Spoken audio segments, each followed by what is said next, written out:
I believe that people should always treat people with respect, especially the people they are in relationships with.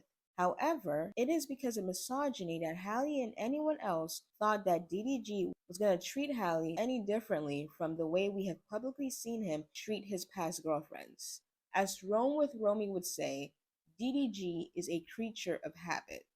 Now, I will be using some clips from Rome with Romy's 6-part case study on DDG and Hallie to prove just how much of a creature of habit this man really was. DDG's been putting girls on and been love bombing with gifts and dates just so he can throw it in the woman's face and constantly remind her how much he has done for her. I had to realize who the hell I was, man. I had to realize that, nigga, you didn't drop out of college, you didn't move to LA, you didn't buy 2 foreign cars, you didn't move your mama out the fucking hood, nigga, you didn't work your ass off, you didn't start really rapping last October and get signed 6 months later. Get signed and making all this money just to feel like this, just to feel like depressed or just to feel unwanted or unappreciated. This gives me the sense of self-importance because he did a lot for her, so therefore she should be kissing his feet and being grateful that he took her from here, because remember, her YouTube channel was just starting out and he helped her capitalize off of it, and he even got her to 1 million subscribers. He wanted her to drop everything to support him because he was the one who built her up, but then he wanted her to have her own thing but then also support him no matter what. That's what it sounds like, and to kind of be like the woman in the background. You can see it in his previous relationship with Kennedy. You see, he was happy to give and pour into Kennedy, but then when Kennedy didn't worship the ground he walked on and constantly remind him of how great he is, when Kennedy treated him like a human being and had arguments with him, just like most people do in a romantic relationship, he would make sure to remind her just how great he, her boyfriend, really was.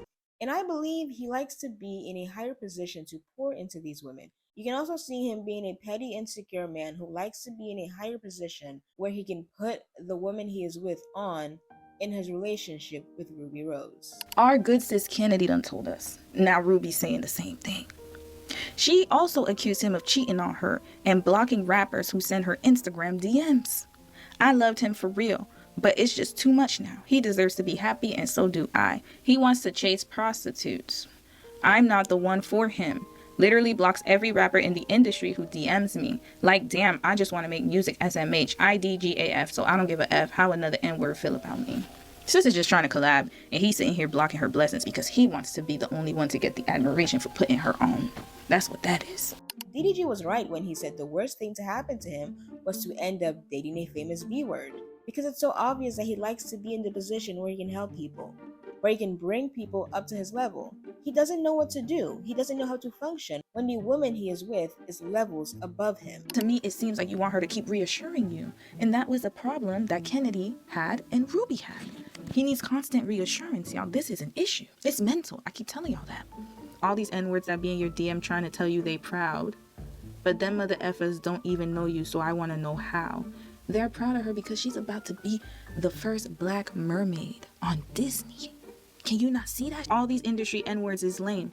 They just want you because you got a name and because you the girl that I claim. He swear everybody want his girls because of him. He did the same thing to Kennedy. Remember, he said that. He was like, oh, all those guys want you because you're attached to me.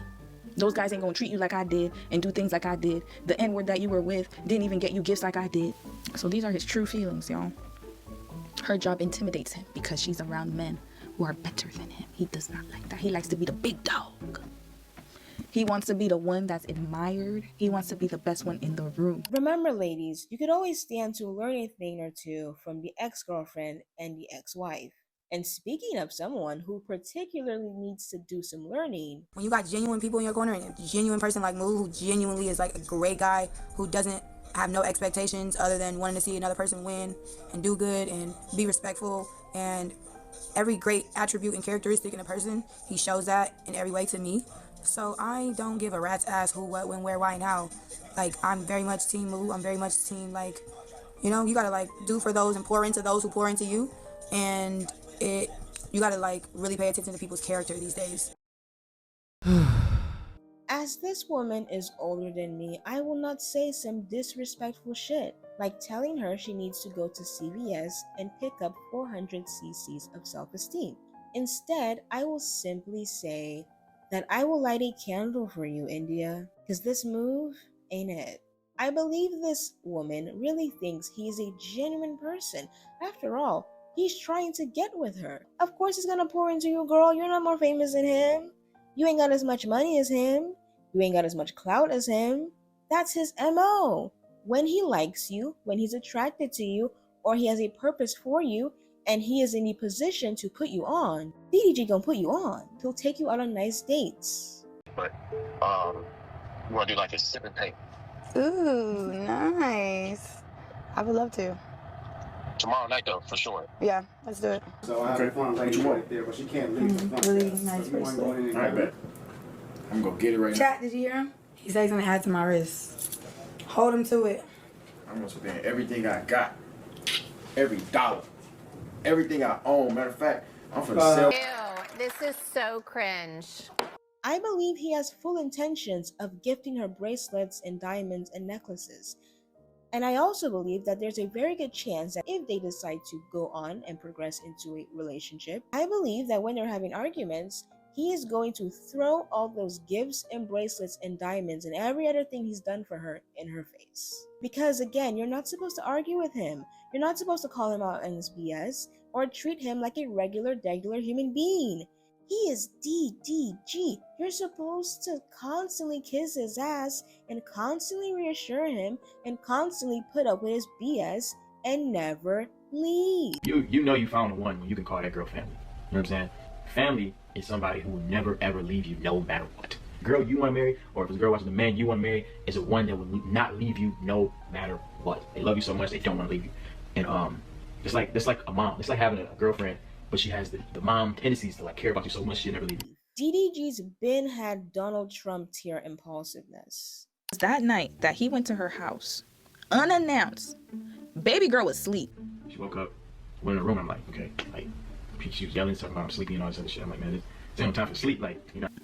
She was sleeping in her bed. He woke her up in the middle of the night to ask her if she wanted to be with him. This is not a romantic movie, sir. I think he thought that she would wake up and be like, I can't be without you. Like, I'm so sorry. Like, you know what? Just come in my house. No, she was like, why are you waking me up? What are you doing here? This is ridiculous. I'm trying to get some sleep. And he said she was upset because she was sleeping. Yes, you're inconsiderate. You're only thinking about yourself. When he posted on Instagram stories, it was right after he left her house. So he literally broke up with the girl and decided to turn on his camera and decided to let the world know what was going on. So it was very raw and very recent when he put that video up on his Instagram stories. He's been impulsive, so he's been using his fans as a digital diary to embarrass his girlfriends publicly on social media. I am single. This is not the first time that Daryl has made a "we broke up, I'm single" video. This is not the first time, and quite frankly, I'm not surprised. I'm not shocked about the reaction that I got because he's already done this before. It's nothing new to me. So I'm sure most of you have heard the news about my past relationship, and I typically try not to respond to false truths about my relationship. And I have really tried to keep my emotions in, despite what someone that claims they love me said about me, or those that I don't even know and they don't really even know me have said about me. And I feel like it would have been very immature and heartless of me to come on to social media a day after a breakup and say all of these things, knowing they would have came out of anger, out of hurt, and I probably would have regretted them later. He's been impulsive. He literally outed Kennedy's miscarriage. So it wasn't shocking when he outed Hallie's pregnancy. He's been impulsive. So of course, while in a relationship with Hallie, after having an argument with her, he tries to creep around with Ruby. He's been impulsive, which is the reason why he made a song dissing Hallie while she was promoting The Little Mermaid. And lastly, DDG's been sliding into DMs and creeping when he's not on good terms with his girlfriends. Our sis Kennedy said that whenever they would get into their arguments, he would literally text another girl, not even a second later, y'all. Not even a second later. She said it was like clockwork. They would argue and he would already be in somebody else's DMs. Again, he's a creature of habit. He keeps the same patterns. So now with Hallie, he did the exact same thing. I've been single like a year max. You're a relationship guy. Yeah. I feel like being in a relationship slows you down. No, I do for sure. She cheated on me. What? On a break. On a break. How long was the break? That's cheating. Like a month, 2 months. That's cheating. I'm not But going it was just the dude it was with that fucked me up. Yeah, that hurt you more. I never got over it. We got back together. And then I just started cheating on her. Because I couldn't get over it. I couldn't get over it. I'm like, I listen to this nigga music. I couldn't get over it. Whatever that. I heard her listening to this girl's song. So I started messing with the girl's song she was listening to. He said to me, payback. Now you're evil. Basically, if you watched this man, like, you wouldn't have been surprised by how he treated Hallie, because this is exactly how he treated Ruby Rose and how he treated Kennedy. Now, I don't really believe in vetting, but like I said in this video, when the person pursuing you is locally, nationally, and sometimes internationally known as a red flag, you have to be the most pick-me of pick-me princesses in the entire Disney kingdom to believe that he's not about to do to you what he did to his exes.